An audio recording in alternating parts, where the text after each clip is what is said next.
O't qopini yuvish muolajasiga qatnayotgan bemorlar orasida mana bitta muolajaxonasida yotishgan vaqtida bemorlar albatta bir-biri bilan suhbatlashadi.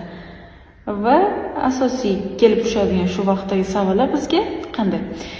Demak, birinchi o'chirda nega meni sherigimda yoki falon bemorda ajralyapti o't suyuqligi, menda ajralmayapti?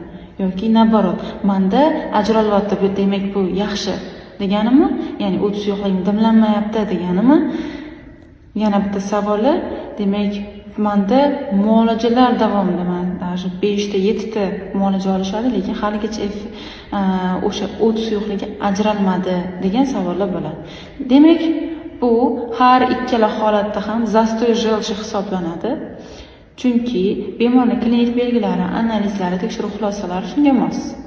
Ya'ni o't suyuqligi ajralayotgan holatda ham. Demak, bu gipermotor diskineziya, o't yo'llarini gipermotor diskineziyasi hisoblanadi. Endi muolajalar davomida ajralmayapti o't suyuqligi. Mana muolajaxonasida ham bir necha bor mana shu yonida yotgan bemorlar orasida aynan shunaqa savollarga biz nima deb javob beramiz? Bu gipermotor diskineziya, ya'ni o't yo'llarini, o't qopini sekin qisqarish hisobiga yuzaga kelgan o't dimlanishi holati.